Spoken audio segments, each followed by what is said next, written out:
Welcome everyone to Postmenopause Plan. My name is Shirley Weir.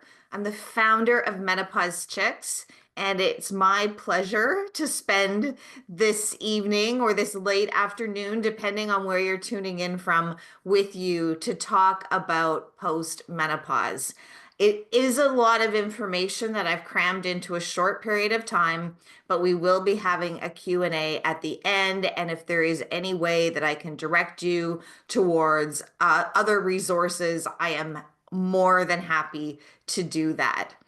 Um, and before we get started, if you haven't already, please do find the chat. It's probably along the bottom or the top of your screen. There's a link in there to a brief Google form, basically just asking if you are currently attached to a family physician and your postal code. And I want to take this opportunity to thank Prime Care Family Health Team for making tonight's educational content available to everyone because, well, that's the goal. Everyone deserves to have access to quality, evidence-based health information so that you can navigate perimenopause to menopause to postmenopause with confidence and ease. Love the size of our group tonight. So before we dive in on my, what got me here, what we're going to talk about for our agenda tonight, you need to know this. I'm a word nerd. I love words. And a month or so ago, I did a similar session. Maybe some of you were there. It was called the Perimenopause Primer. And I threw some words up on the screen that I really want to either redefine or eradicate. And so I thought I'd do the same thing for postmenopause, although it's really different. When the words started to come to me, like what are the first things I think of when we talk about postmenopause, I landed here.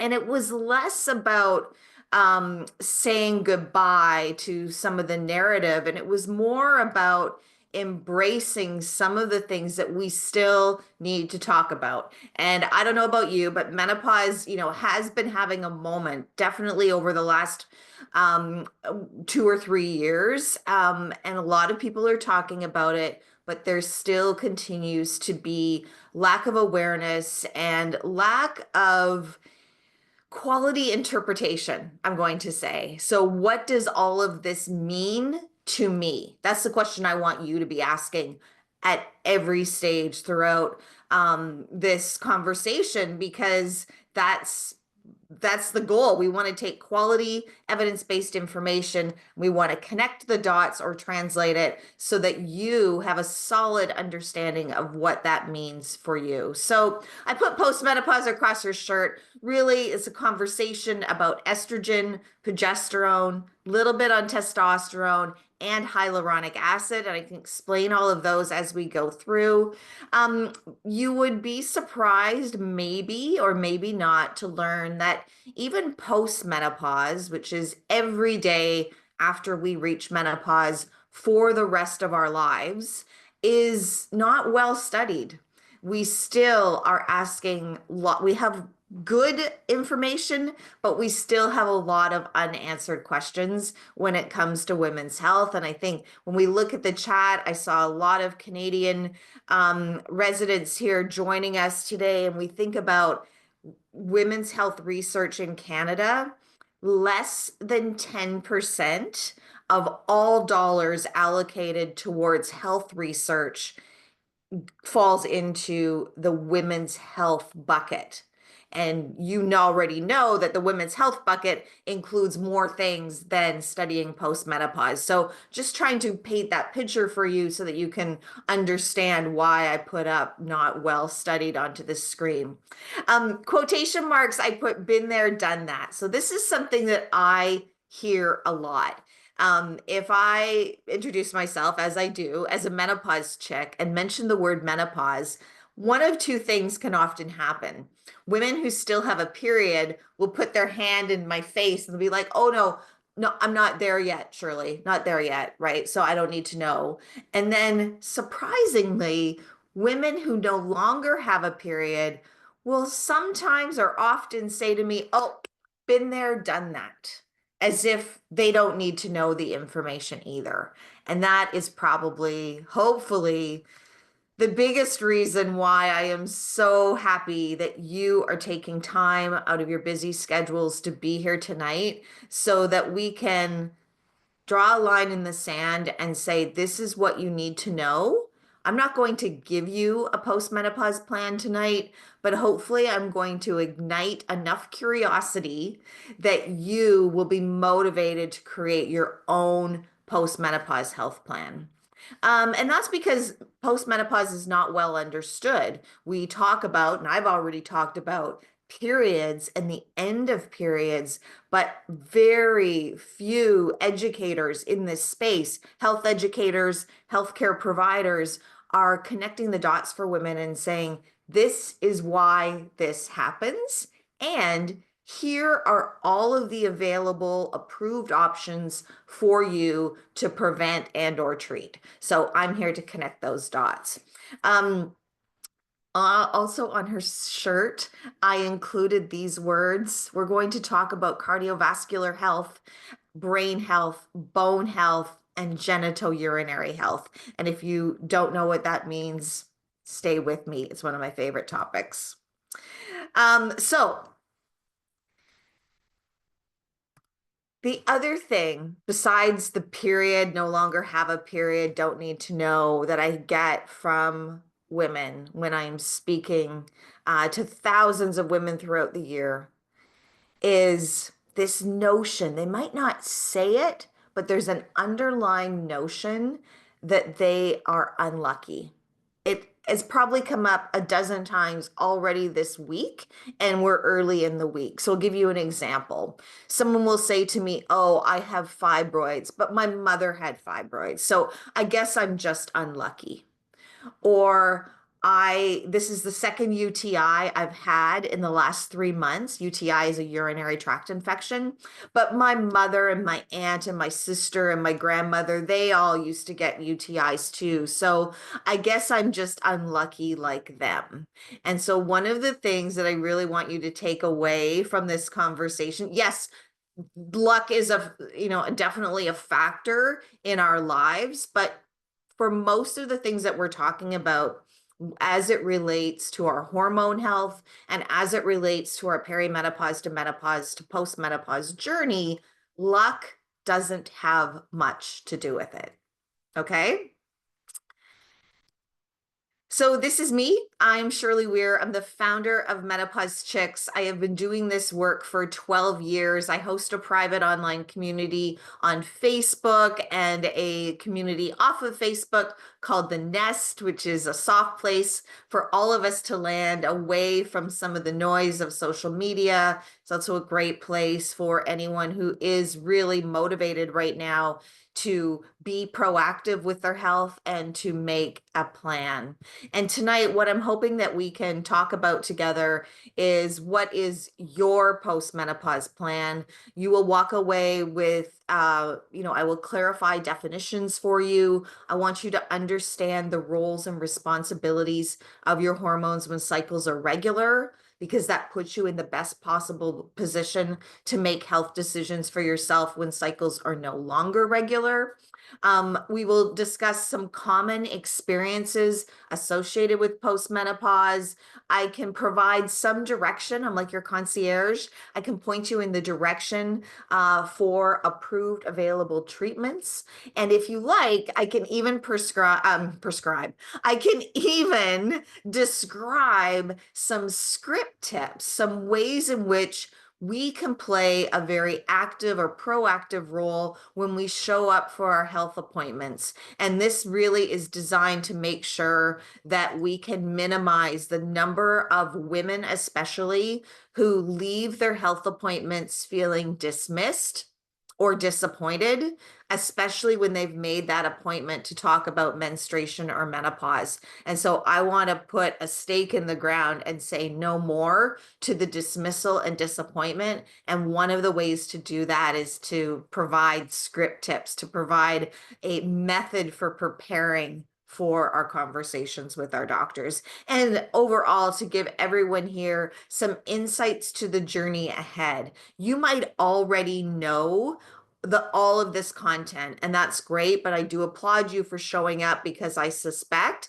that you are having these conversations, whether it's around the water cooler, at your book club, or you're actually actively participating in being a purveyor of really evidence-based quality content. So I thank you for that. So grateful. If everyone here would like to download a copy of my book, it's available in an e-format, and you can go to ideservetofeelamazing.com. I may reference it throughout the Q&A, but there's a section in there. You don't have to read it chronologically. You can pick it up and just look at common experiences associated with each hormone fluctuation or decline.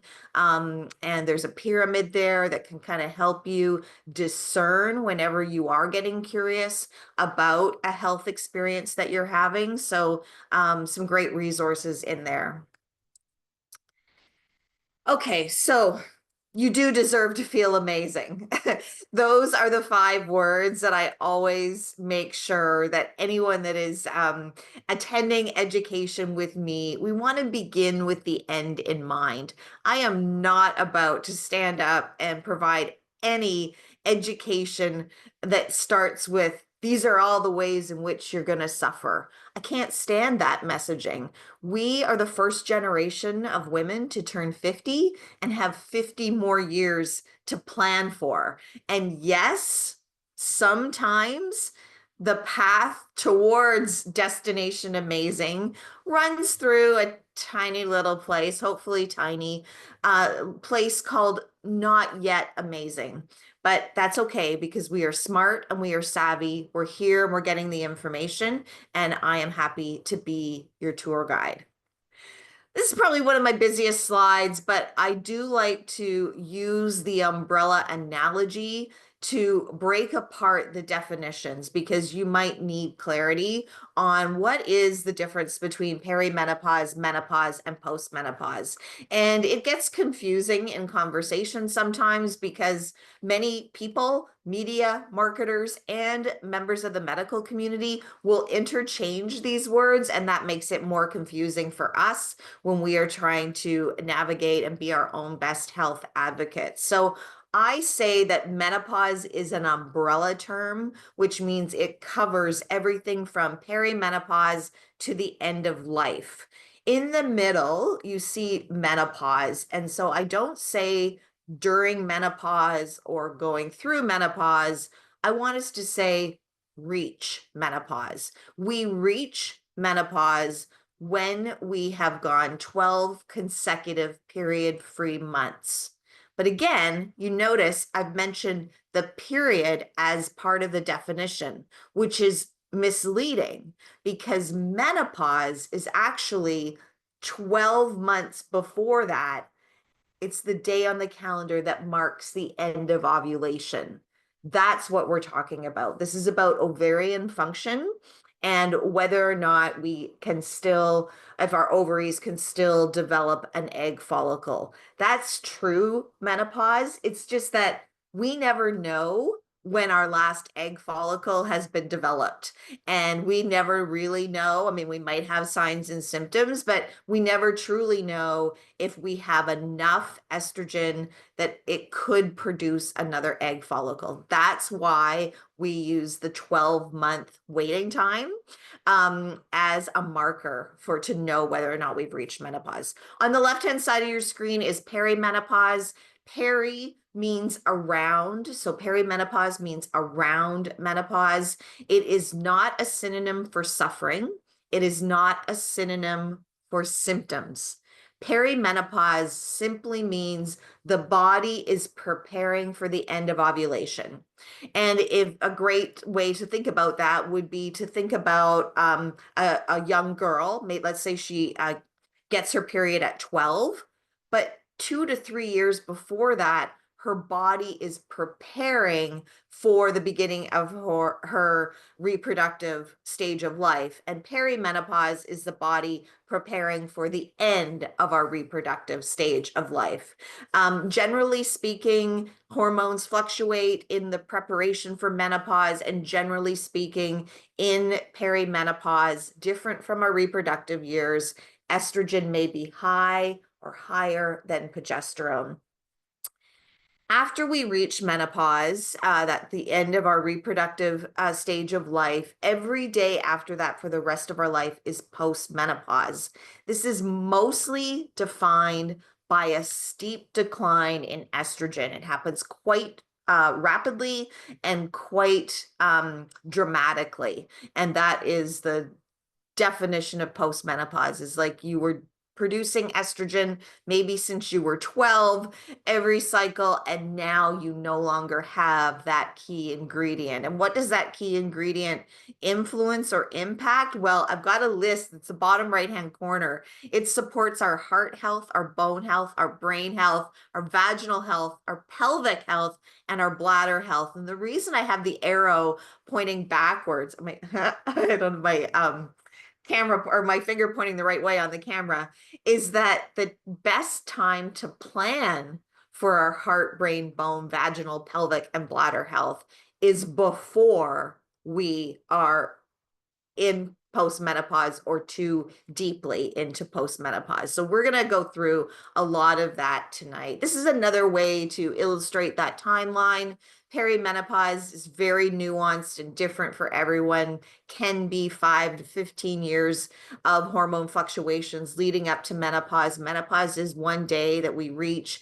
They say the average age of menopause is 51.2 in North America. I honestly don't know if anyone is tracking that. I meet women every single day who are in their mid to late 50s and still have a period or still in navigating perimenopause. So I think that number, that age is getting higher, and postmenopause is every day for the rest of our lives. If you're visual like I am, I love simple one-page drawings. So I refer to this drawing a lot in the Menopause Chicks community because it shows us puberty. Remember, I was talking about puberty, and the purple line is estriadol, which is one of 3 kinds of estrogen that our body makes, and it's fluctuating, you know, significantly, enough that you might, notice some changes if you are, let's say 10 to 12, and then estriadol evens out throughout the duration of our reproductive years. But progesterone is doing this slow, climb the mountain. When we're at the peak of our reproductive years, progesterone is at its highest. And then as we head towards perimenopause, progesterone is the first hormone to do that decline, and that goes right through perimenopause into postmenopause, while estriadol or estrogen is starting to fluctuate, and sometimes quite wildly. And that's why it's often referred to as like a roller coaster. But what I want you to notice is that in perimenopause, for the first time since puberty, estrogen is high or higher than progesterone. And it's often that switch that leads to symptoms. So that's why the red line kind of shows, this is how symptoms can escalate throughout our life. And then in postmenopause, look at where the tail end of the green line and the purple line are. Progesterone has declined, estrogen has declined, and we are looking at, down the road at 4 to 5 more decades of living or thriving without those key ingredients. I'm going to pick up the speed here a little bit. I do want to touch upon roles and responsibilities of our hormones when cycles are regular, because I believe that is a true missing piece in order for us to be our own best health advocates. So let's talk about estrogen. Estrogen is a very strong, feisty hormone. It has to be. It's responsible for developing an egg follicle. And hormones, by the way, the best way to describe hormones are like text messages. They're like signals that come from the pituitary gland in our brain to our ovaries. So this is like a text message every month from the brain saying, develop an egg follicle. And that's estrogen's main role, but it has hundreds of roles and responsibilities. The reason I chose the watermelon is because to remind you that estrogen is our juicy hormone. So it's responsible for keeping our eyes moist and our mouth moist, our skin lubricated, our joints lubricated, and it's responsible for the health of our vulvas and our vaginas. And estrogen is produced in the first 2 weeks of our cycle when cycles are regular. And then in the second 2 weeks of our cycle is progesterone. And progesterone is the perfect dance partner for estrogen. It is calming. It supports our mood. It supports our sleep. It's the anecdote of that feistiness of estrogen. Progesterone also regulates our bleeding, and it's responsible for the health of our uterus. Again, progesterone supports our health in hundreds of other ways, such as investing in our bone health and our brain health, and estrogen investing in our heart health, our brain health, our bone health as well. So we miss it. We miss it when it's gone. And that's, I'm not sure why I have this again, but just let somebody else through the waiting room there. So that visual that I drew for you can also be depicted like a roller coaster where you've got estrogen that's high and progesterone that's low, but it's changing constantly because perimenopause, the definition of perimenopause is that it's so unpredictable. Our hormones are fluctuating day to day, week to week, month to month, year to year, obviously, as we are heading into menopause. And the common experiences in perimenopause, this is just a quick review. I'm not going to spend a lot of time here, but most notably is changes to bleeding. Periods get shorter, longer, lighter, and often heavier. Changes to sexual desire. Breast tenderness can be the root cause of fluctuating progesterone. Changes to mood and sleep, very dominant. Foggy thinking. PMS, which stands for premenstrual syndrome, can be maybe show up for the first time in our lives. Feelings of anxiety and feelings of depression, sometimes for the first time in our lives, and vasomotor symptoms. Vasomotor symptoms is the proper term for hot flashes and night sweats. They are most often experienced in that final year of perimenopause before we reach menopause. But again, everyone is different, and some women will experience vasomotor symptoms if left untreated for 5 to 7 or more years. And then we reach menopause, and there's a cupcake here because I like to think of this as a celebration and an opportunity for us to embrace our wisdom and our experience and our knowledge and our beauty. And we have a couple of things that we need to take care of. This is an important, sorry. This is an important date on the calendar, and it's an invitation for us to prioritize our health.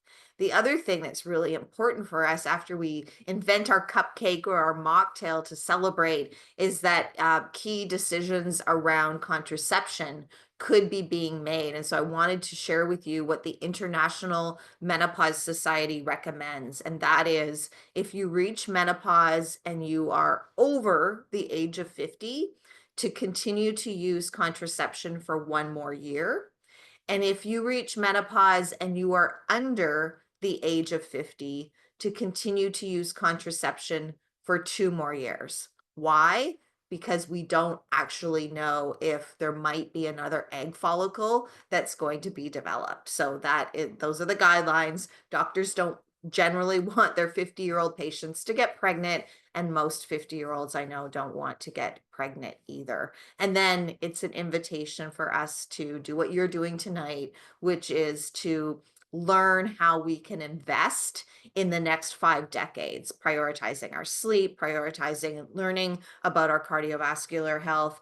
And I'm going to share some statistics around that tonight, which could be one of your key takeaways. I hope it is. And I hope this is water cooler conversation for you tomorrow.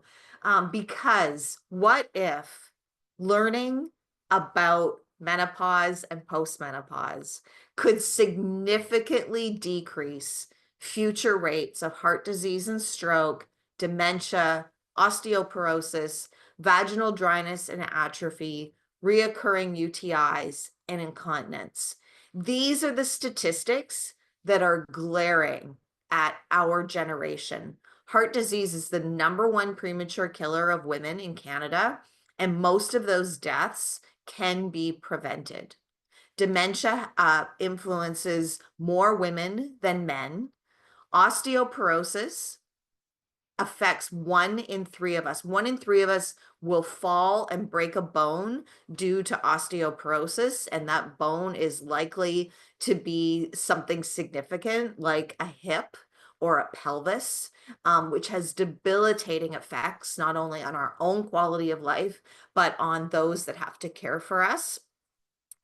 We lose when estrogen goes for that steep decline at postmenopause. Women lose approximately 20% of our bone mass in the first 5 to 6 years of postmenopause. So bone health is a key reason for us to be here. Vaginal dryness and atrophy will happen to 100% of us if we live long enough. And reoccurring UTIs, which is urinary tract infection, happens to so many women in postmenopause. We don't have accurate statistics. The Kidney Foundation reports a number of around 11 million UTIs per year, but the gynecologists and doctors that I have spoken to think that number is way low. And it's probably way low because those individuals are seeing their doctors for other things at the same time, and maybe it's not being recorded as a unique billing code. So we don't have a lot of statistics, but we do know that the number of prescriptions for antibiotics reoccurring treating this infection affects the efficacy rate of that antibiotic. So yes, if you have a UTI, I want you to get a prescription, see your doctor, and treat it with antibiotics. But then we want you to move into prevention mode to prevent any reoccurring UTIs, because over time, those antibiotics are going to become less effective. And then incontinence, which of course can be the byproduct of that loss of estrogen in the pelvic floor, it's the #2 reason why a woman is admitted to long-term care. So if you are looking to live independently, one of the things that you want to avoid is incontinence. Now, don't you love this picture? This is a heart, a human heart. And although you don't see all of the arteries leading to the heart, I want to change, if I can change anything about anyone's mind tonight, it's that I want you to stop thinking of vasomotor symptoms or hot flashes and night sweats as a nuisance or an inconvenience. Our society has fed us a narrative that hot flashes mean we just need a fan or a cool drink of water, or it's just something we have to put up with. And so my job tonight is to explain to you that vasomotor means that our arteries are constricting and dilating. This is a cardiovascular event. It does not mean you have cardiovascular disease. But what it means is that our bodies are giving us an invitation, okay? And they don't know how to speak to us in words. So they're using vasomotor symptoms to say, Shirley, you should go to your doctor and have a conversation about your vasomotor symptoms and get curious about the treatments that are available to you. Why? Because cardiovascular disease is the #1 premature killer of women. And when estrogen declines at menopause, it is no coincidence that blood pressure and cholesterol can go up. And so this is a fairly common conversation in the menopause chicks community where women will say, my blood pressure and my cholesterol, it's been fine my whole entire life. I eat well, I exercise. I can't believe, and my doctor was surprised too, that just recently my cholesterol is high and my blood pressure went up. And one of the factors affecting that is the lack or the decline of estrogen. So vasomotor symptoms could be the best invitation we ever get to go to our doctors and prioritize our heart health. Because if we ignore vasomotor symptoms at 50, 51, 52, and we don't get to our doctor to have our cholesterol checked, for example, until we're 60, 61, 62, we're missing that opportunity to prioritize our cardiovascular health. I could just do a whole hour of emphasizing that, but hopefully that landed for you. And now we want to move into postmenopause. So we had the roller coaster for perimenopause, the cupcake for menopause, and I use the cliff diver for postmenopause because really the predominant event is that steep cliff dive of estrogen. So what are some common experiences associated with postmenopause? Well, for some women, it will be continued vasomotor symptoms if they are left untreated. So it's that opportunity for us to check our cardiovascular markers, know your numbers, know what your blood pressure is. Dryness, also very dominant in postmenopause, changes to skin, joint health, the vulva and the vagina, frequent or reoccurring UTIs, as I mentioned, incontinence, and pelvic organ prolapse. Pelvic organ prolapse is when one of our organs, such as our bladder, our uterus, or our rectum, moves out of place, often descending into the vagina. Can cause pain, can definitely affect our pelvic floor function, and it's definitely something that we can prevent and or treat. Bone loss, really important for us to know about the impacts of estrogen, lack of estrogen on bone loss, and an opportunity to prioritize our brain health. Now, a lot of people will talk to me about brain health in terms of I'm so forgetful, I can't think straight, I can't remember anything.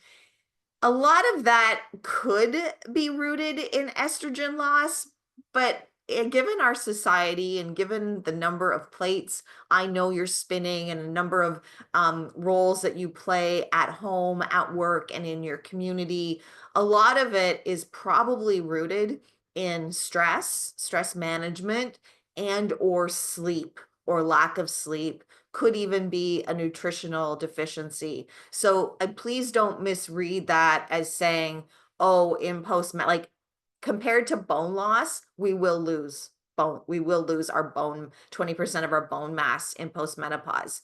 Brain health is multifactorial. There could be a lot of things that are contributing to our brain health, estrogen being one of them. So let's go through what some of your options are if these are your experiences. For vasomotor symptoms, hormone therapy is a approved, recognized treatment by all the menopause societies in the world and the Canadian Medical Association, Society of Gynecologists here in Canada. Most often, and of course, it's not my job to tell you to take hormone therapy. This is not a prescription, except it's an invitation. It is my job to hopefully make you curious enough that you will book a doctor's appointment to find out what the potential benefits might be for you.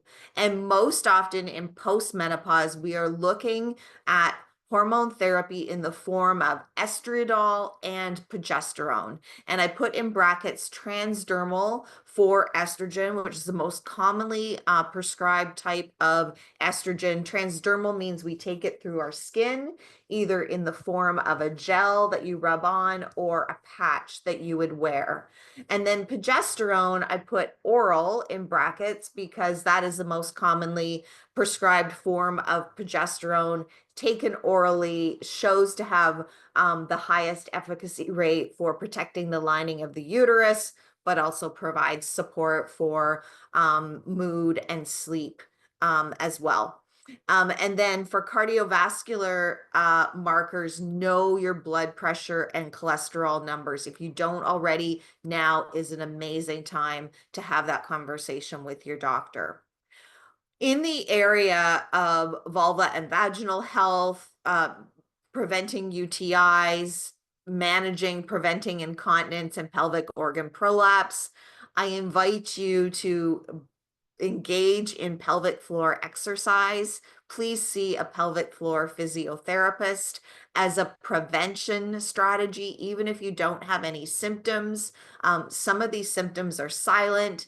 I went to my first pelvic floor physiotherapist appointment with no symptoms. I just went for my community to show them what was involved, and I walked out with a diagnosis of a stage 2-3 uterine prolapse. So you can have a prolapse without showing any symptoms, and the best time to find out about it is today, to go and make sure that you can get a customized exercise program that is going to either prevent and or treat your specific experiences. Hyaluronic acid, I think I mentioned it off the top. Hyaluronic acid is a naturally occurring molecule. Our bodies make it on its own. It also supports our eyes, our mouth, our skin, the skin cells of the vulva and the vagina. In order to prevent and or treat vulva and vaginal dryness, the menopause societies around the world, the North American Menopause Society and the International Society of Gynecologists, recommend that we moisturize with a hyaluronic acid moisturizer. So what this does is hyaluronic acid is put back into our skin cells. It's approved for the treatment of vulva and vaginal dryness. Hyaluronic acid is a super strong molecule. It can carry 1,000 times its weight in moisture, and it's great for prevention and or treatment. Vaginal estrogen is a third type of hormone therapy that is most often prescribed to everyone in postmenopause for the treatment of vulva vaginal dryness, vaginal atrophy. Atrophy means when a muscle shrinks in size. So it can happen to your bicep, but it can also happen to the vagina. And what else was I going to say there? Something about vaginal estrogen. Yes, vaginal estrogen therapy is also recommended by the Canadian and the US urological associations for the prevention of UTIs. So very effective in terms of taking care of the urethra.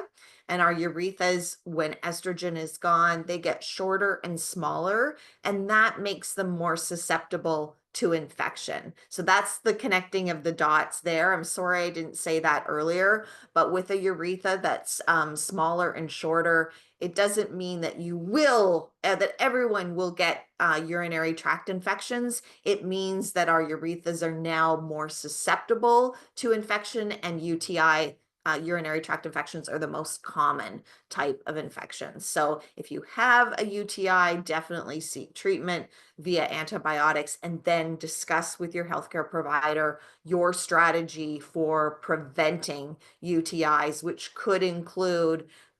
should include vaginal estrogen therapy and might include supplements such as PAX, which is the most concentrated part of the cranberry, or it could include D-mannose. And yeah, and moving on, bone health, prevention of bone loss. So when I talk about bone health, I usually talk about it as part of a three-legged stool. I've got 4 bullet points here tonight, but strength building and balance exercises. If you're not currently engaging in those two things, that is one leg of the bone health stool. The second part of bone health is nutrition. And you may have been a good eater all of your life up until now. That's amazing. But this might be a great, not might, this is a great time to have a conversation with your health team about what you might be missing nutritionally. So ask a question about, do I need vitamin D? Do I need magnesium? Do I need calcium? And just make sure that you have the opportunity to supplement whatever might be missing from your diet.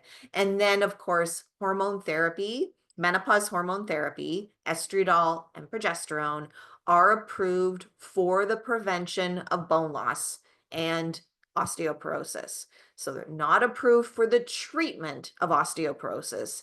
If you already have osteoporosis, hormone therapy is not a treatment, it is a prevention strategy.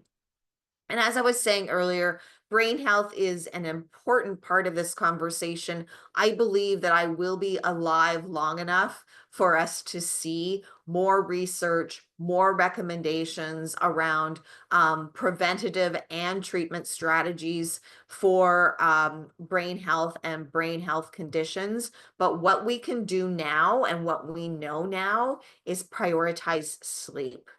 We have to understand the definition of insomnia and we have to treat it. Sleep has to be at the first of this list.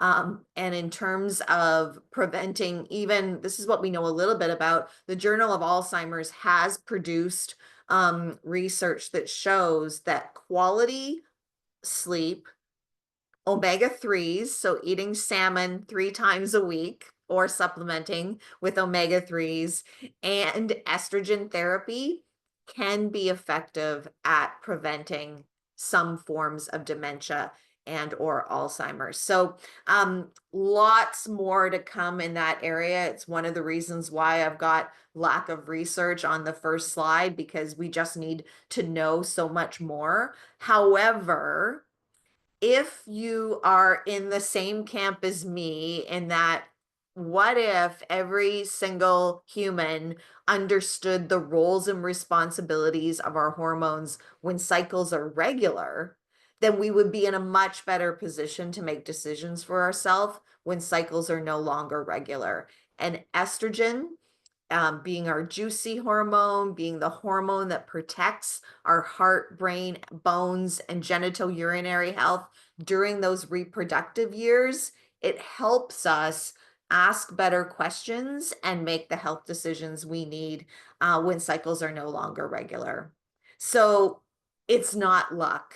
Many of these things that we're talking about could be influenced by multiple factors: genetics, environment, stress, other health conditions definitely overlay a lot of these experiences, but postmenopause also requires planning, and crossing our fingers and hoping for the best is not a really good plan.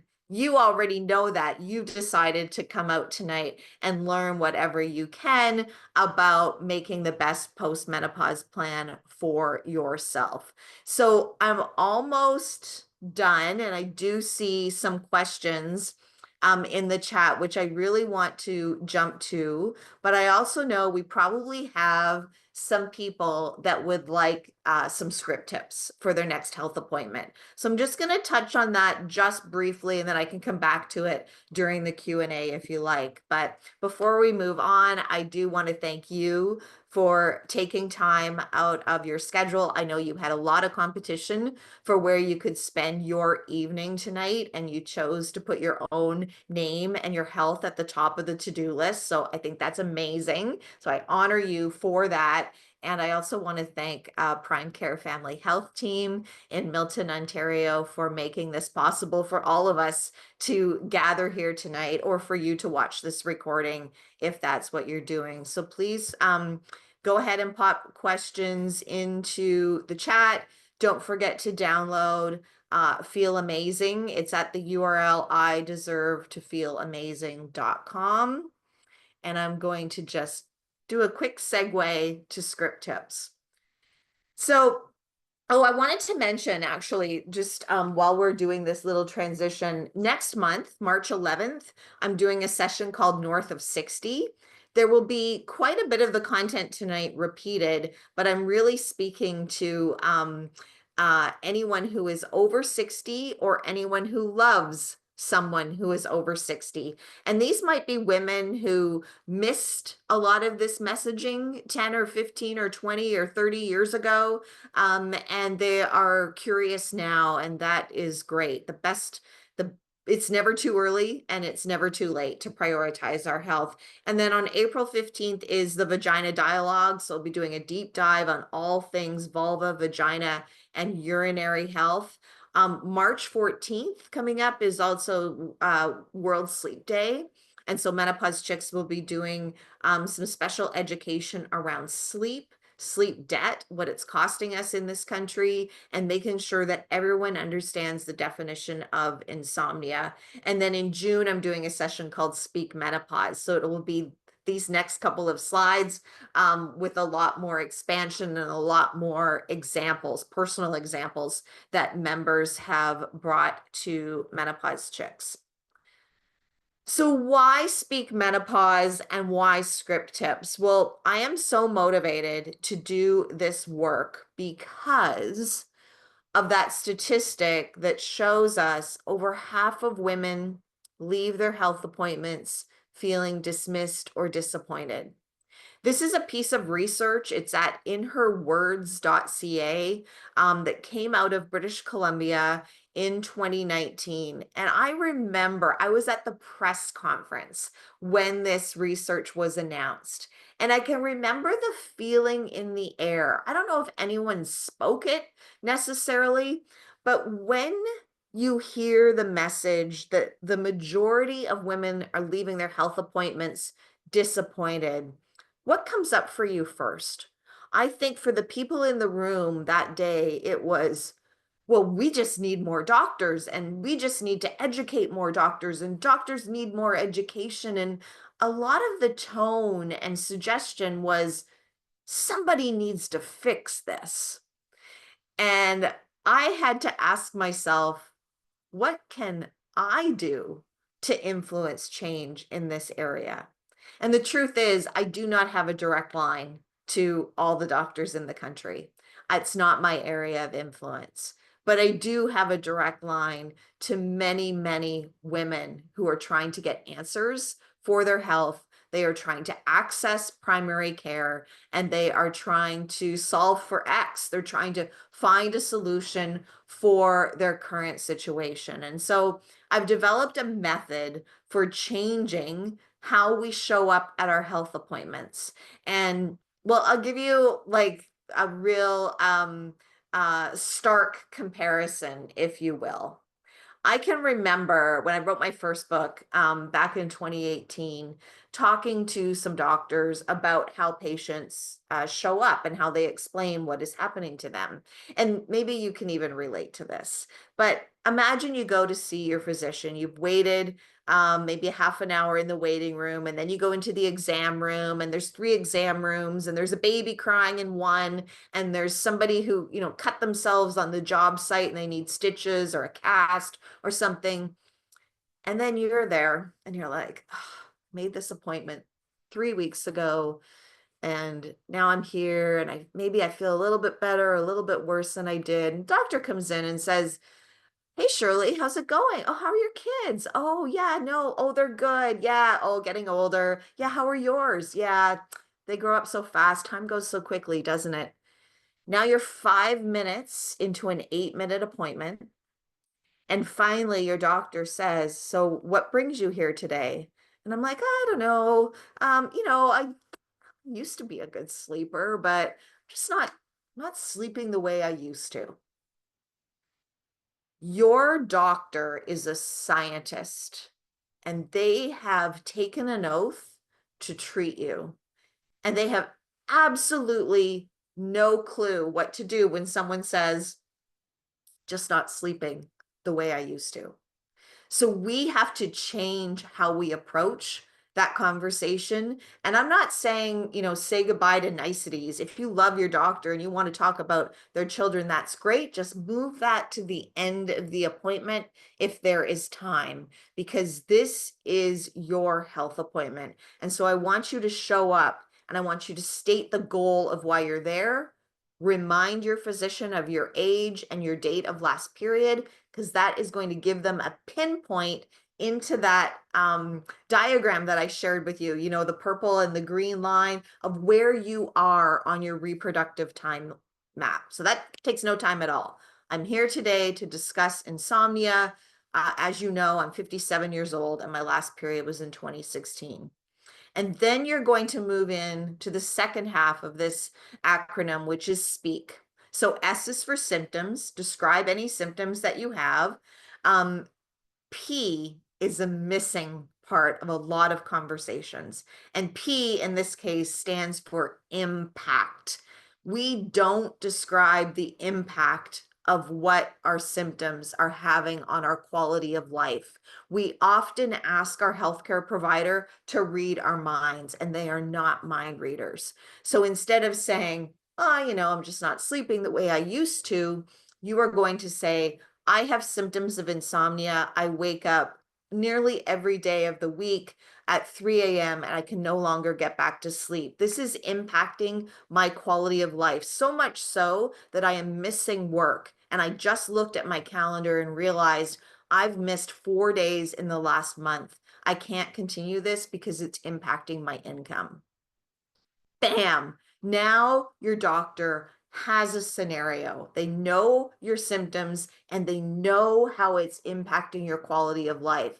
Suddenly, there's a tension, there's a job to do, and we can work on a path forward. I like to add in the EAK because I don't want you to stop there. E is for education, and I think it is very empowering for us to say, I've been investing in my own sleep health education. I've learned the definitions of insomnia. And then A is for affirmation, or it could also stand for advocate, but I want you to say something that you know to be true. That might be, "I know I deserve to feel amazing," or "I know I deserve to sleep 7 to 8 hours a night." Make a statement that wraps this up. You've started with your goal. This is now the affirmation that's about you personally. "I deserve this." And then finally, the K is, okay, now what? So it's an opportunity for us to say to our doctors, okay, so now I'm inviting you to work with me to find the solution that's best for me. It brings the power dynamic, if there is an unequal power dynamic between you and the physician, to a team-based dynamic. You're leading the conversation, you're inviting them to come onto your health bus, if you will, and help you get a win. So now we will go to your questions in the chat. I'm going to close this down. I want to see what your questions are. And thank you so much for staying with us. Again, I will stay for the Q&A. If you have to drop off, a copy of this recording will be on the Prime Care site, and it will be in the Nest community on Menopause Chicks. So you can always just fast forward to that. All right. Need that. Let's see what everyone is asking. Can I repost the link again? Did someone copy? Okay, someone did that for me. Thank you very much. Happy to see you again. Oh, that's amazing. You were in Montreal. We met you in Montreal last fall. Just saw a specialist on menopause in Oakville today. So it's a day of knowledge building. Congratulations. I love where your name looks on the to-do list. Um, do. Can you point me to any information on the impact of menopause on musculoskeletal health? Yeah, so hopefully you got a couple of tidbits here today about bone health.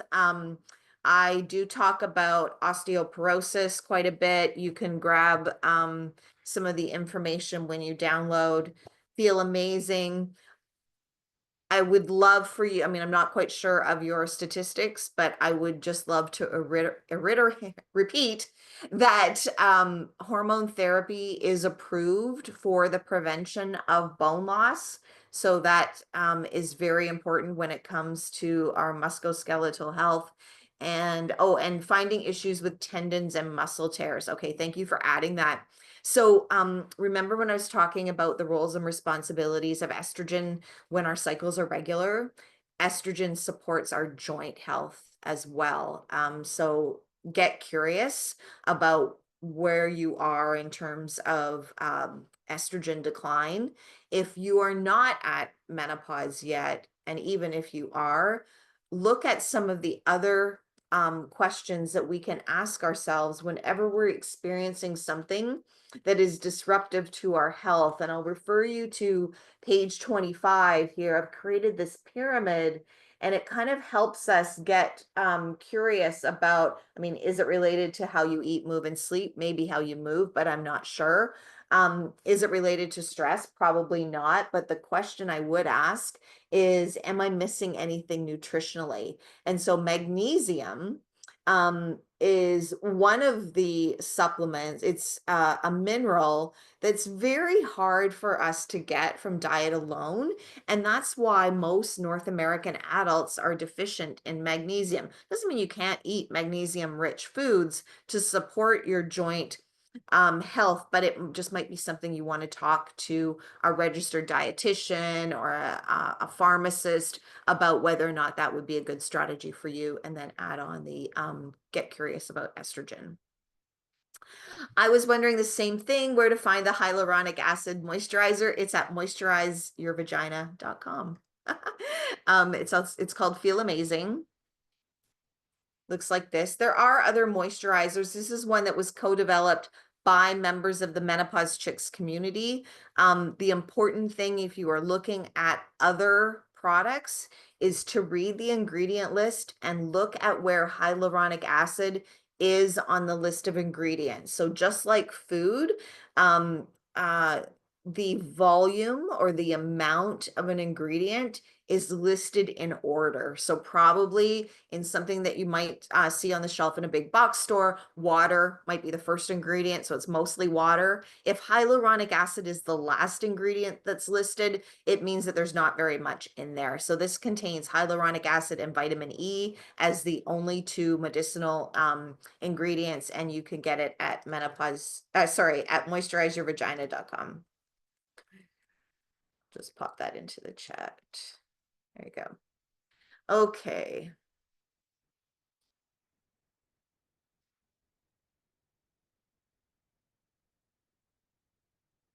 Sorry, just going back.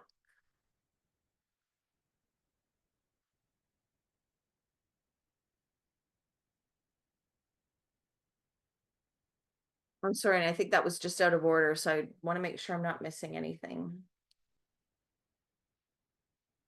Okay. Feel Amazing is an over-the-counter hyaluronic acid moisturizer. I really like it. Vaginal estrogen is a prescription. Yes, thanks for clarifying that. Also, vaginal estrogen is appropriate for the rest of our lives. So you don't have to, but you might discontinue taking systemic hormone therapy. That's the transdermal estrogen or the oral progesterone, but you want to continue with vaginal estrogen for the rest of your life because it is so protective of the pelvic floor and for the prevention of reoccurring UTIs. Thanks, Joanne. Love it. Love it. Good. I love that you're using it and having good results. That's amazing. Sorry, are you sharing your screen? Thank you, everybody. I love how you're just all helping each other. That's amazing. Excellent. Um, can progesterone be taken alone? Wendy asked. That's a great question. And yes, it can. So progesterone can be started in perimenopause. So can estrogen. Everyone is different. Hormone therapy is very individualized, but commonly progesterone might be started in perimenopause. I started progesterone in perimenopause, and then I added estrogen to my protocol once I reached menopause. Progesterone is very supportive of our mood and our sleep. It's also an effective for treating vasomotor symptoms. And remember, I said that the majority of vasomotor symptoms are experienced in that final 1 to 2 years before we reach menopause. And then, of course, progesterone is also used for managing bleeding and protecting the lining of the uterus. So yes, progesterone can be taken alone. I'm wondering if you're asking that question because the opposite is true for estrogen. So I'll use this opportunity to explain that now.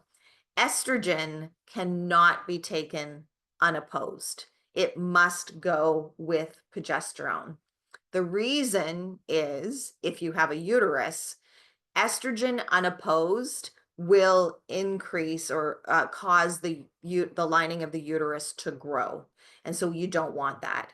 And that's why those two are taken together. And that's usually how it's explained in a medical setting.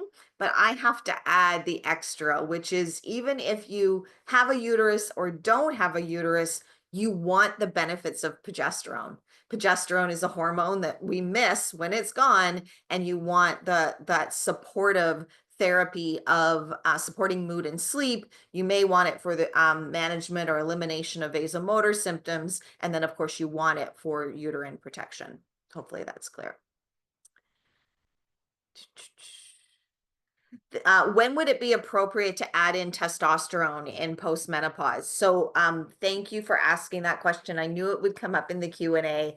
Testosterone is getting a lot of airplay right now in the social media space and in the medical space. And the International Menopause Society has written a position paper on testosterone, but testosterone therapy is currently not approved for women in North America. Now, let me explain. Testosterone is a hormone that women make in their ovaries. It's not just a male hormone, and it's not just a sex hormone. Testosterone is responsible, just like estrogen and progesterone, for many things, including, did you know, testosterone is responsible for our confidence?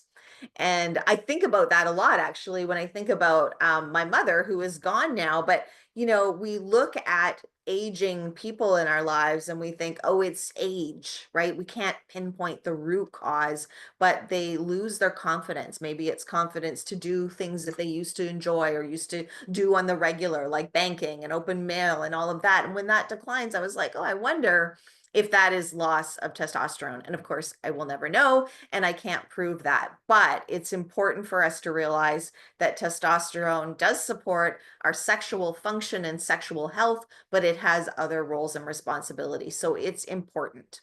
It is not currently approved as a hormone, a form of menopause hormone therapy for women in North America. However, physicians and prescribers, nurse practitioners, anyone who has a prescribing license can prescribe testosterone in an off-label format.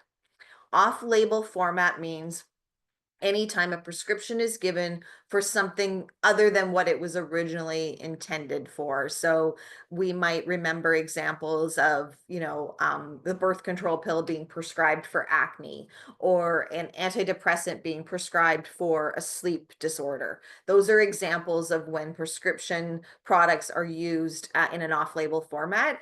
Testosterone can be prescribed to women, but the dosing is significantly different than male dosing. I can't talk about dosing because I'm not a prescriber, but it's like 1/5 or less than 1/5 of what a male would receive as a dose. So it does need to be prescribed and guided by a healthcare professional who has education, expertise, and experience in doing so. I don't know if that answered your question, but it would be appropriate if you are experiencing, if you're experiencing low sexual desire, sexual function, you could get curious about all of the options that are available to you for that treatment, some of which might include mindfulness and meditation. I have a lot of content from Dr. Lori Brotto on that on my website, menopausechicks.com. And it might just be an overall feeling of wellness too. Um, what's happening in the testosterone conversation right now that I worry about is that individuals are going to their doctor to talk about testosterone and they're not yet engaging in the conversation about the benefits of estrogen and progesterone. So you can't skip over and go to testosterone and think that that's all you need. So really important for, I would say, the chronological order of making sure that you have that curious or investigative conversation about the benefits of estrogen and progesterone for you and vaginal estrogen, and you're moisturizing with hyaluronic acid. And if you desire, then have a conversation with your doctor about the potential benefits of testosterone for you. Okay, I'm 73. Should I be going to an OB/GYN? My doctor told me I no longer need to see her after age 65. Well, that's a shocker.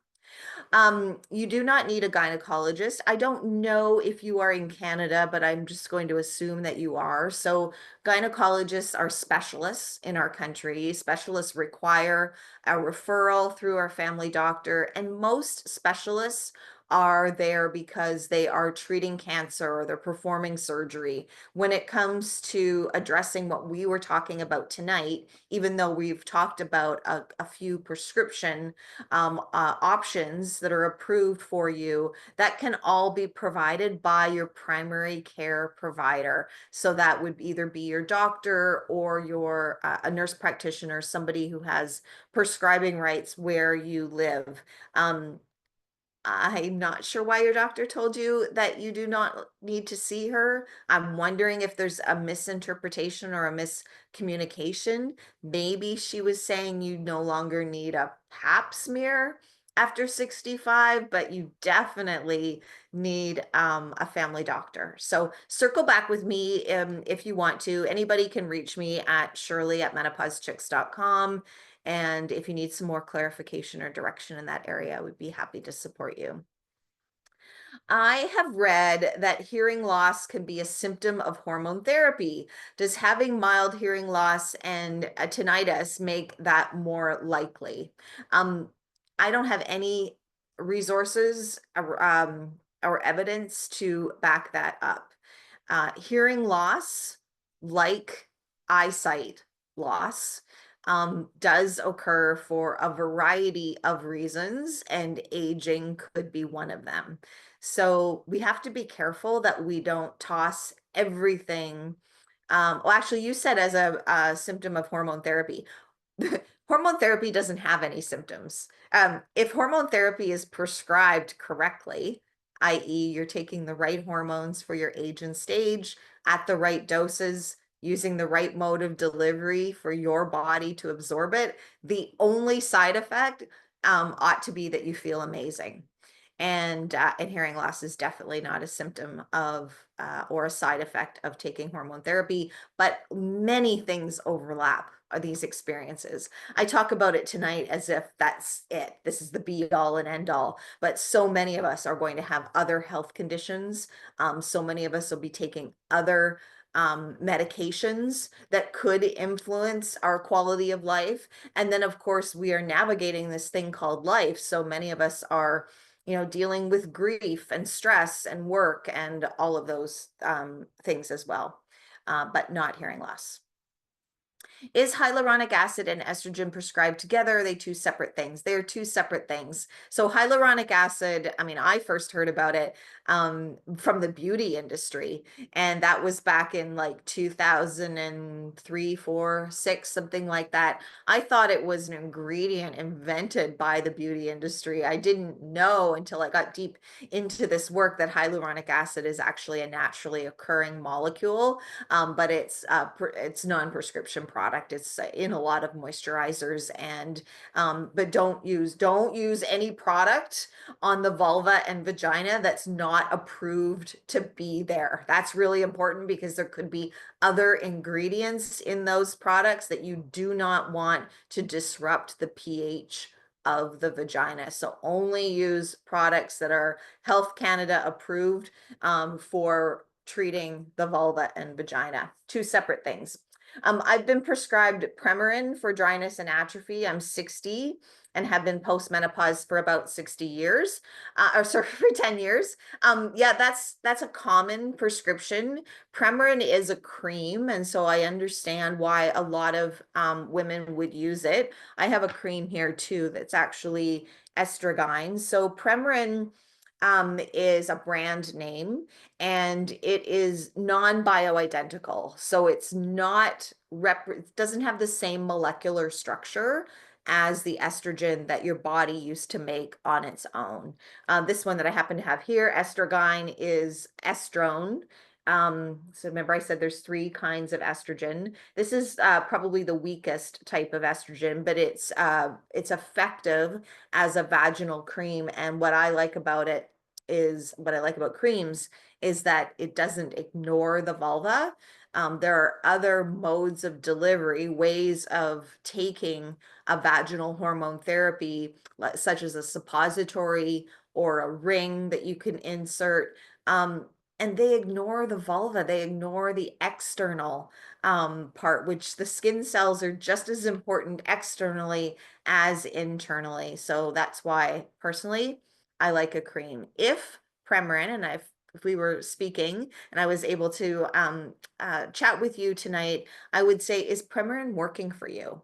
If you feel great and it's working, stay on it. If it's not, or you think that you could feel a little bit better or a lot better, then there's so many options available. One of the most common prescriptions is Vagifem, but that's a suppository, so it's only internal. Estrogyn is a cream. There's a whole list, and so you don't need to stick with Premarin if you're looking to maybe switch and to maybe feel a little bit better. Cindy says, I have no idea where I'm at on my journey. I had an ablation when I was 38, so no periods since. I'm now 56, and I do have hot flashes and night sweats. My prescriber prescribed estradiol oral and progesterone. Is it too late for me to start hormone therapy? Hope it's okay to ask this here. Absolutely. Adding, I just started having hot flashes and night sweats about a year ago. So, an ablation, for everyone who's listening, is a burning of the uterine lining, most often used to treat heavy bleeding.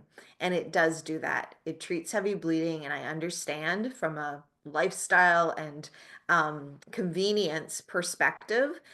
What it doesn't do is treat the root cause of why you were experiencing the bleeding in the first place, which is the decline in progesterone in perimenopause. That leads to heavy bleeding, or the switch of, when estrogen gets higher than progesterone, and how far apart they are, that can lead to heavy bleeding, can also lead to the development of fibroids. So I just need some clarification on your question, Cindy, because you said that your doctor has prescribed estradiol and progesterone, but you're wondering if it's too late for hormone therapy.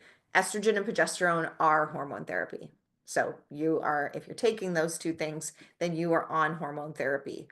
Now, my next question is, if you are still experiencing vasomotor symptoms while taking those two products, it means the protocol is not exactly right for you. and we're like Rubik's cubes, you know. We have our own hormones that could still be, you know, produced, fluctuating.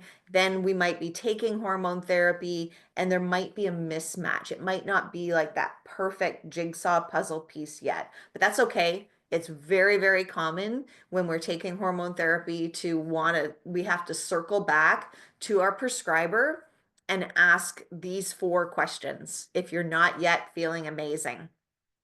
And the fact that you're still experiencing vasomotor symptoms while on something that is designed to treat vasomotor symptoms is an indication that something needs to be tweaked. So the first question is, am I taking the right hormones for my age and stage? It sounds like you are, although you've had an ablation, so you don't have your period to go by. You're 56. And so we're looking at the average age. You know, that plus your symptoms most likely means that you have reached menopause. You're in postmenopause. Question number 1, am I taking the right hormones for my age and stage? Question number 2, am I taking the right doses for my age and stage? So doses can be tweaked for the individual, and that's very, very important. I'll give you one example. I said I don't talk about doses, but progesterone is approved for the treatment of vasomotor symptoms. Progesterone, oral progesterone, looks like this, and it comes in 100 milligrams. It is approved for up to 300 milligrams per day. So in some cases, women need to go from 100 to 200. In some cases, women are prescribed 300. We are all different, but it's an example of how a dose might just need a little bit of tweak in order for you to get to feeling amazing. And what else did you have to say here? Hopefully I got through all of your questions. Oh, sorry. Yeah. First question, right hormones. Second question, dose. Am I taking the right doses for my age and stage? The third question is, am I using the right mode of delivery for me? So what I mean by that is mode of delivery is how we take something. Remember I said estriadol as transdermal. This is like a pump. It's a gel that you put on your skin, rub it into your skin. That is usually how it is best absorbed. But you might have been prescribed an oral progesterone, and maybe that your body is not metabolizing that in the most optimal way. So that's what I mean by mode of delivery. You can get curious about whether you should be moving from an oral mode of delivery to transdermal. Progesterone, the highest efficacy rate is with oral for the protection of the uterine lining. And then you talk about vaginal estrogen as well for your future genitourinary health. Okay. Does blood pressure and cholesterol levels need to be at normal levels before starting hormone therapy? That's a great question. I'm glad that you've asked it. It's going to be a decision that you make between you and your healthcare provider. In some cases, because we're all different, if someone had extremely elevated blood pressure, I'm assuming your doctor would want you to get that down.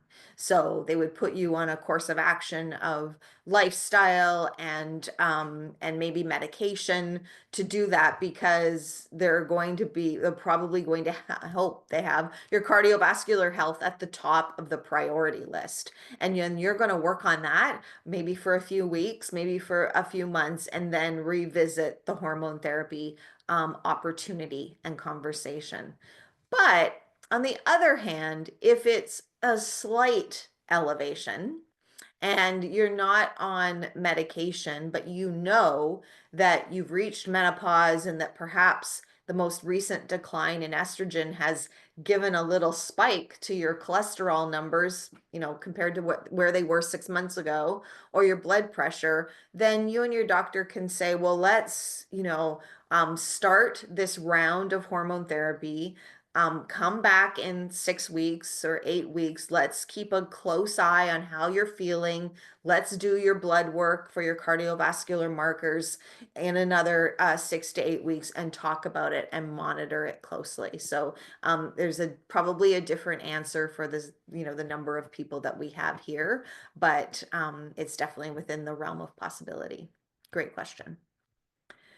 My dismissive gynecologist last mentioned Duvet for better improvement for my vasomotor symptoms. What can you tell me about this? Secondly, I asked her about DHEA off script. What are your thoughts about that? I am thinking it would help my non-existent libido. I am on hormone therapy for over a year and I do not feel amazing.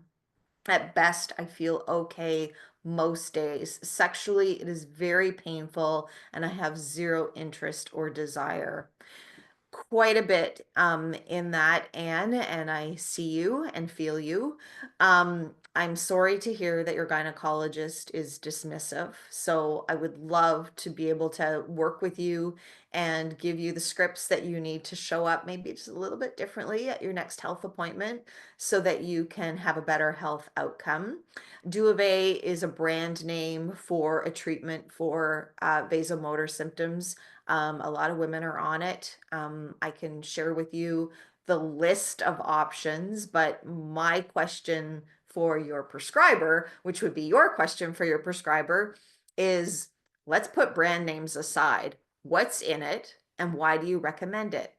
And it probably is that I think you said she or he has a lot of patients who are doing well on that particular prescription. So that might be the reason.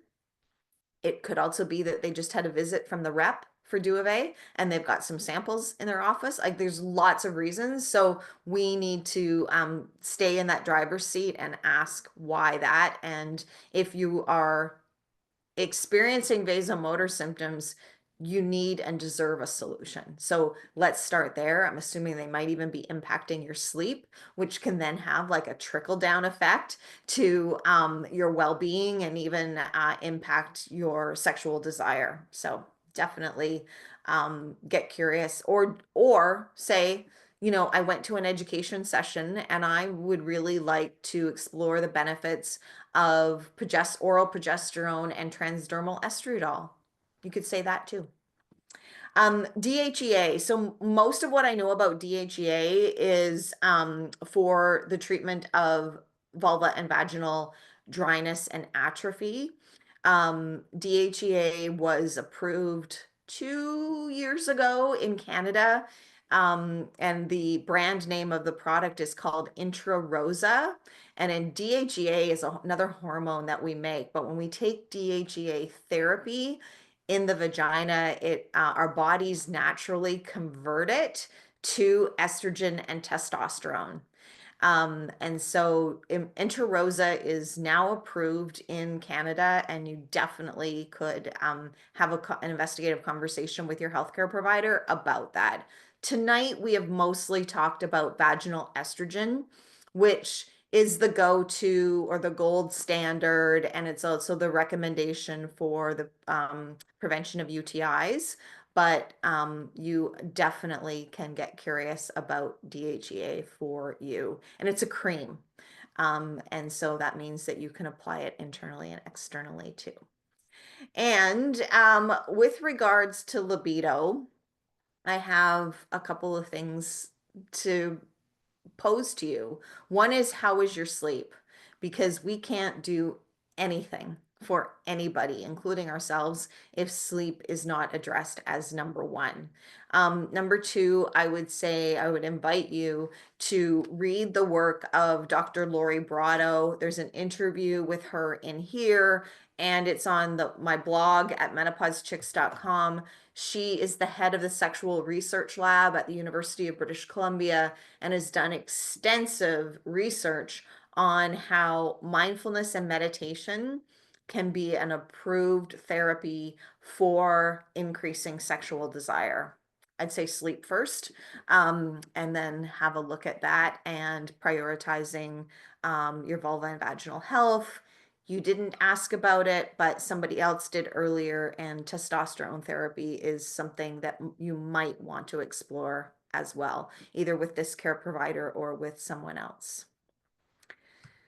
From what I understand, transdermal estrogen is the best. I tried the cream for 3 months after one very successful year on oral estrogen, but the cream did not work for me. Would I have success with the patch? Um, the it's really personal choice when it comes to transdermal, and there is like a gel, a cream, or a patch. The best solution is the one that's right for you and the one that you prefer.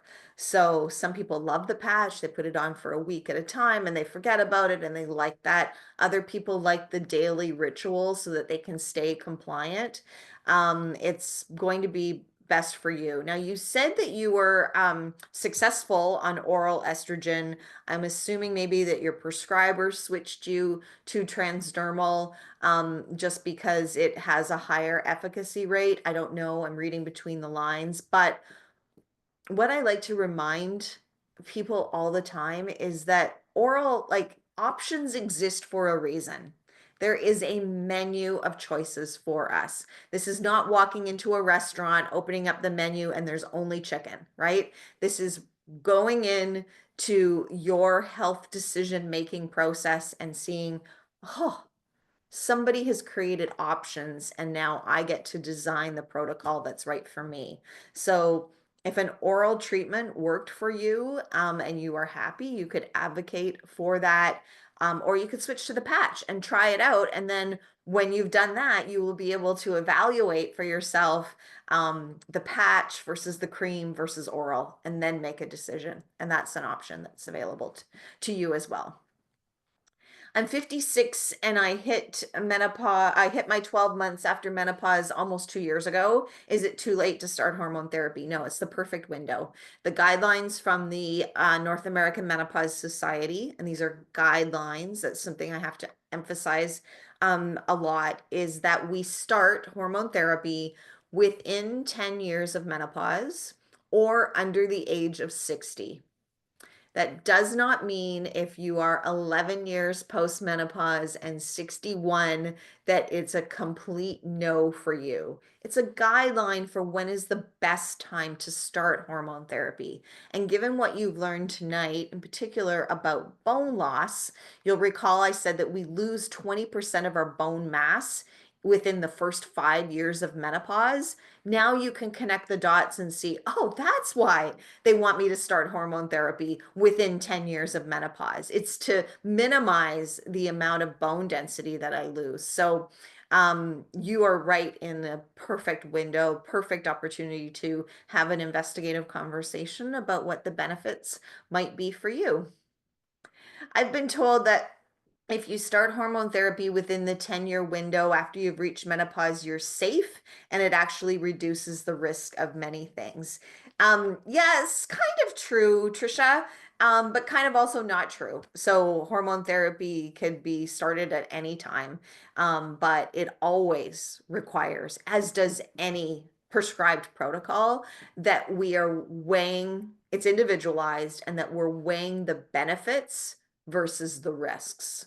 So if you are at 10 years post-menopause and let's say you've lost 20 or 30% of your bone density, that doesn't mean too late for you. It means you can start hormone therapy then, and you might have missed some of the preventative opportunities, but you have this opportunity, this runway in front of you, looking out at the next 3 decades, that you have an opportunity to prioritize your health. So it's going to be different for everyone. And we used to say, when I started this work, we used to say hormone therapy was an individualized protocol that you needed to weigh, you needed to evaluate the risks before you started. The language has changed now, and I love it, because what you need to do is weigh the benefits versus the risks. So many women didn't start hormone therapy because of maybe fear or misinformation or just being dismissed or told no by their care providers, and then they suffered. And so if you take a step back or a step up and you look at that from a holistic view and you're like, wait a second, there was an approved therapy available to me. I wasn't offered it or I didn't choose it.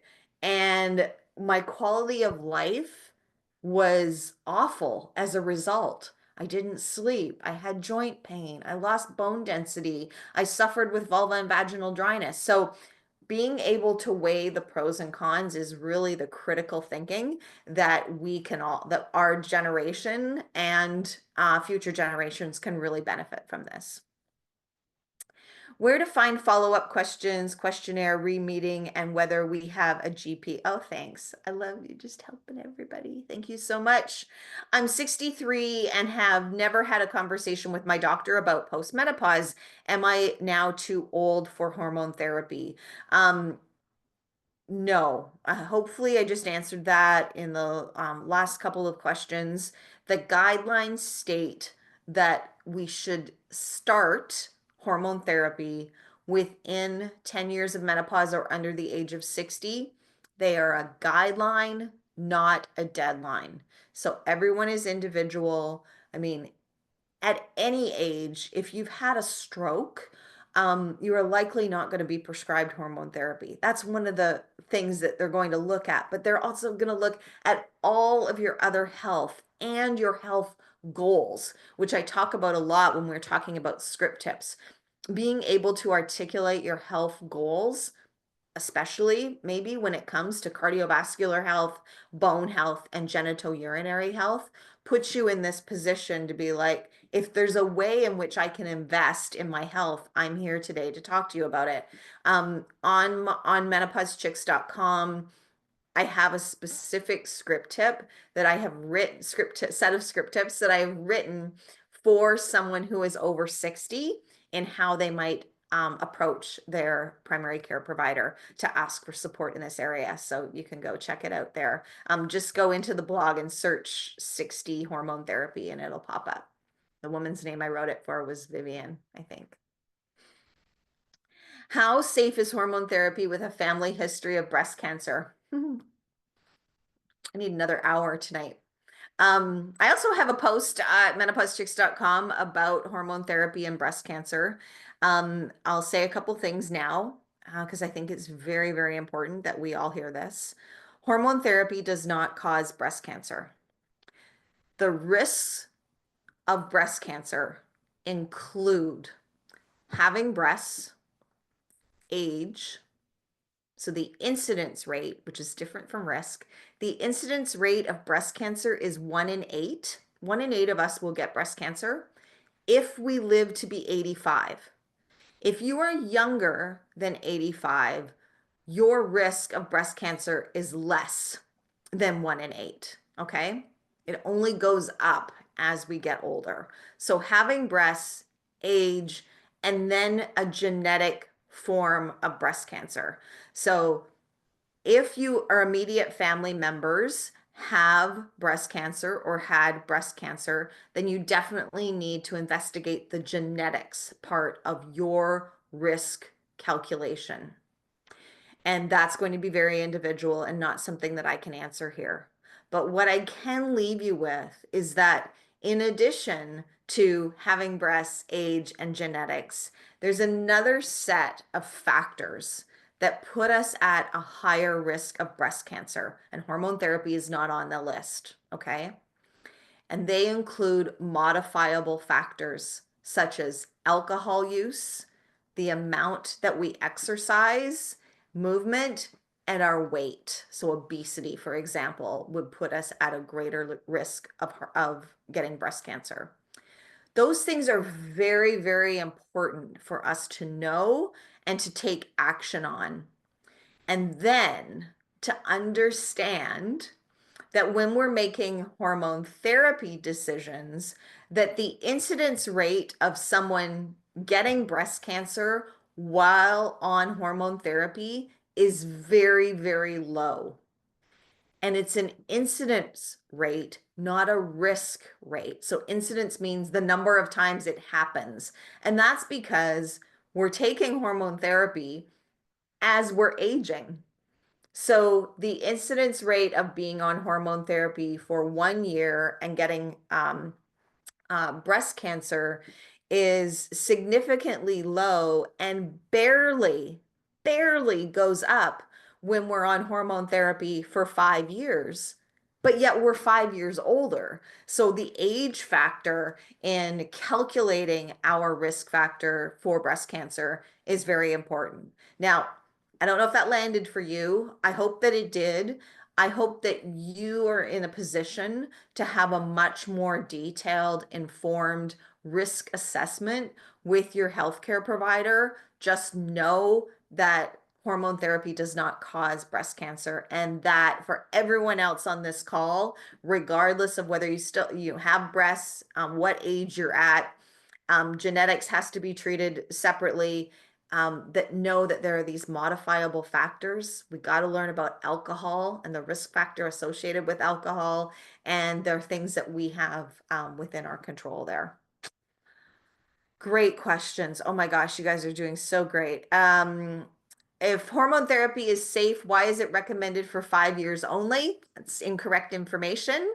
That's not true. You can refer to the North American Menopause Society position on hormone therapy, which clearly states, the most recent position statement is from 2022, clearly states there is no recommended timeline for how long you stay on hormone therapy. And unfortunately, that is misinformation. And unfortunately, it's misinformation that a lot of healthcare providers continue to perpetuate as well. So, what is the length of time you would stay on hormone therapy? It's very individual. I've been on hormones, so I'm 58 this week. I've been on hormone therapy for 10 years. I do not have a plan to discontinue. However, if my health was to change significantly, such as if I was to have a blood clot or a stroke, then my doctor and I would sit down and we would discuss the best way forward. But as long as my health continues to be in the A plus range, and there's no significant changes that would change the benefits versus the risks of me being on hormone therapy, then I'm going to continue. And that 5 years is definitely a myth. Does Feel Amazing also help eye dryness? No, it does not. But you can get an eye drop product with hyaluronic acid in it as well. And I recommend that you do. Just speak to your pharmacist. I think Hylo might be a brand name, but just ask your pharmacist or your eye doctor for an eye drop with hyaluronic acid. And hopefully that's a benefit for you. Hardly anybody talks about hormone therapy as it supports eye health. I wish that we did more, but eye dryness, for example, can be multifactorial as well. It can be environmental, and it can also, I'm assuming, be related to the loss of estrogen post-menopause. So, most eye doctors probably wouldn't have gotten that education when they went to school, but you can go in and give it to them now because you have it. Thanks for all this useful info. Can you please share the link to the session recording? The link will be on the Prime Care Family Health, our sponsor for tonight. It'll be on their website in a few days, and I will be sharing it in the Menopause Chicks Nest community in a few days as well. Thoughts, Ree, how long it's okay to stay on hormone therapy? Would like to think indefinitely. Yes, Jenny. Hopefully you heard my question a second ago. Does a gynecologist prescribe vaginal estrogen? Is this a topical lotion? So first of all, if you are in the United States, I understand that you probably see a gynecologist for gynecological care. Here in Canada, we don't. We see our primary care providers, our family doctor or our nurse practitioner. So you do not need a gynecologist. Your family doctor can prescribe all forms of hormone therapy, from the birth control pill to the IUD to menopause hormone therapy, which is what we are talking about tonight. Vaginal estrogen has many forms. It can be a suppository, a ring, a cream, or a gel. And there's lots of products on the market, and you just need to understand what is going to be right for you and what you're going to be compliant with, and then choose the one that's right for you. And your doctor can prescribe all of them. Just an FYI, Prometrium contains peanuts. Yes, it does. My friend luckily discovered this before taking her first pill. Neither her MD or the pharmacist informed her of this. That's really unfortunate. And there are alternatives for her. So it's not um, that she can't take progesterone. It's just that she can't take progesterone if it's encased in peanut oil. So thank you for bringing that up. There's a lot to know here, Heather. So I really appreciate you being here. So does that mean if I'm using Premarin, I should also be taking progesterone? Okay, so we're mixing up brand names with hormone names. I try really hard not to talk about brand names, but then I know that doctors and pharmacists do talk about brand names, so I have to know both. Premarin is a brand name for a non-bioidentical form of estrogen. So it doesn't have the same molecular structure as what our ovaries used to make. Premarin can be taken orally as a treatment for vasomotor symptoms, and it can also be taken as a cream for genitourinary health, for vulva and vaginal dryness. Progesterone is the name of a hormone that our bodies used to make on their own, and progesterone therapy is a form, and this is an oral form of progesterone therapy. So I'm not quite sure if you're responding to something that I said earlier or to another question, but I would like to offer more clarity so that you leave here understanding that. If you're using Premarin vaginally, and I think you might be, you don't necessarily have to take progesterone. It's only when we are using hormone therapy systemically. So that's to benefit our system. Transdermal estrogen, oral progesterone, they have to go together, hopefully for everyone, but absolutely for anyone who still has a uterus.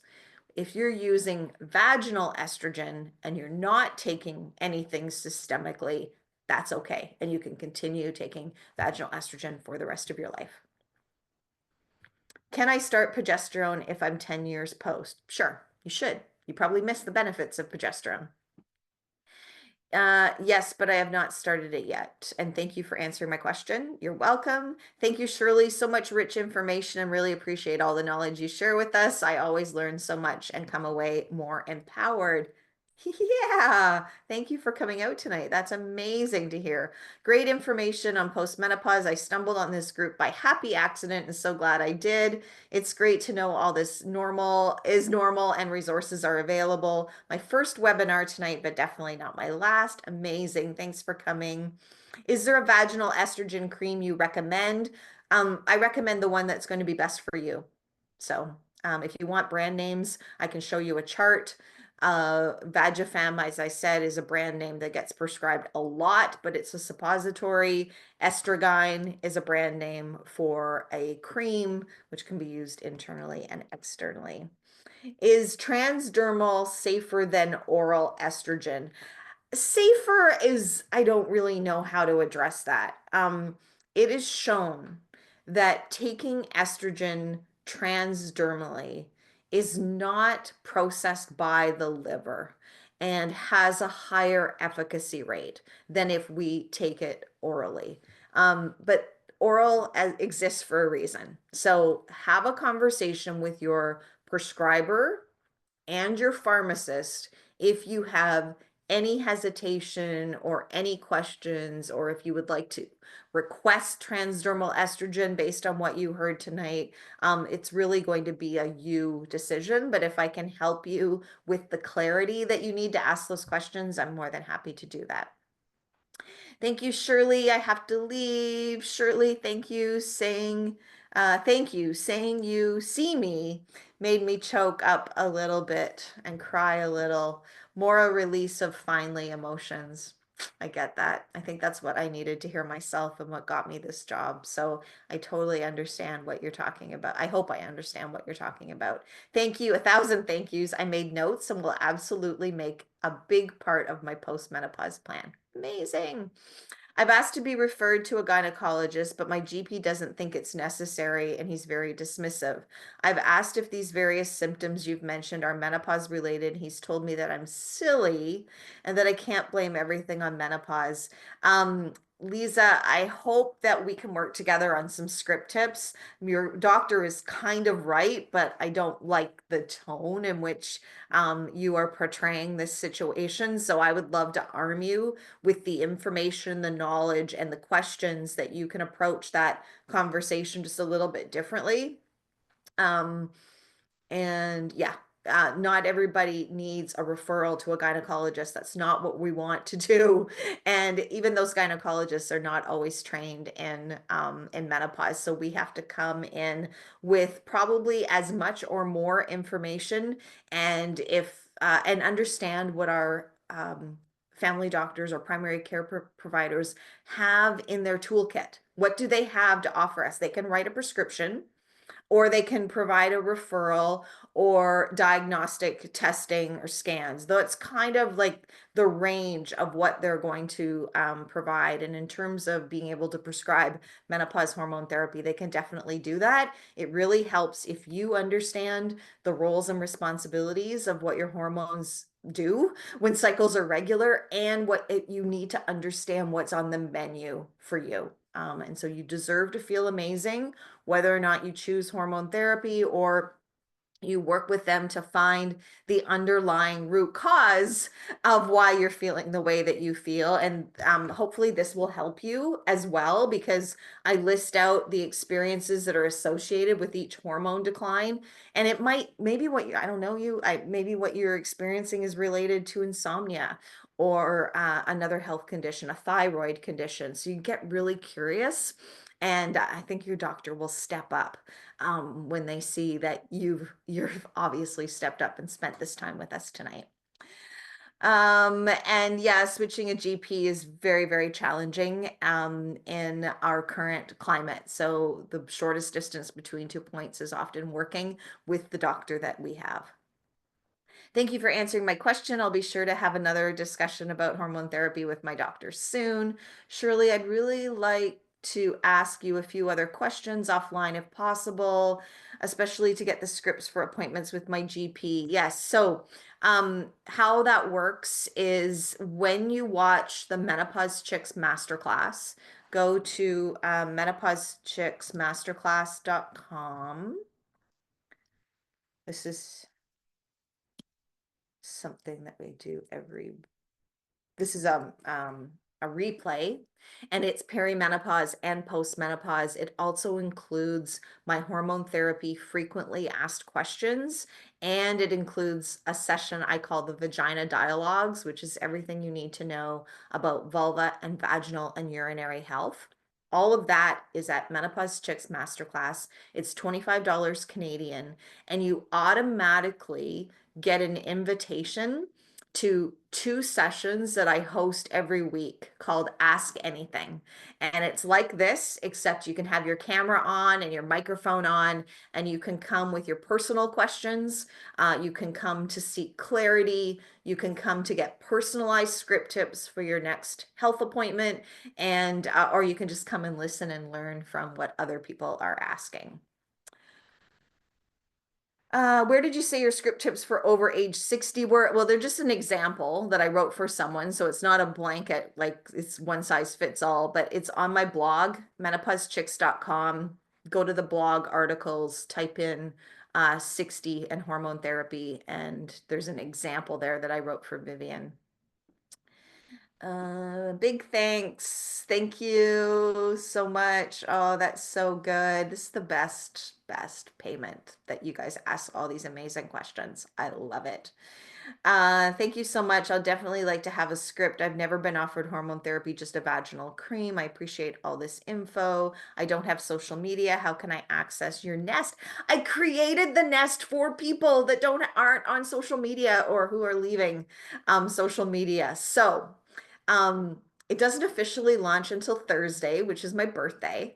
So here's what I want you to do, Lisa. You're going to go to ideservetofeelamazing.com and download my book. You have to enter your email address, and then I'll send you the invitation on Thursday and you can join the nest. And it's like a capsule of all of the information that we need. Plus, we have ongoing events with experts. You have direct access to me for asking questions, and we have even have some challenges in there with prizes. So it's really great. It's kind of like my dream come true. I'm having so much fun with it, and I would love to welcome you there. Thanks for staying. That was almost 2 hours. But for those of you that are watching the replay, thank you for sticking it out. And for those of you that are still here on the call, oh my gosh, Sonia, I love you. I have friends that show up. It's amazing and support my work in ways that's just really hard to describe. So thank you for putting your own name at the top of the list. Check out the other events at Prime Care Family Health and go have a good night, everybody.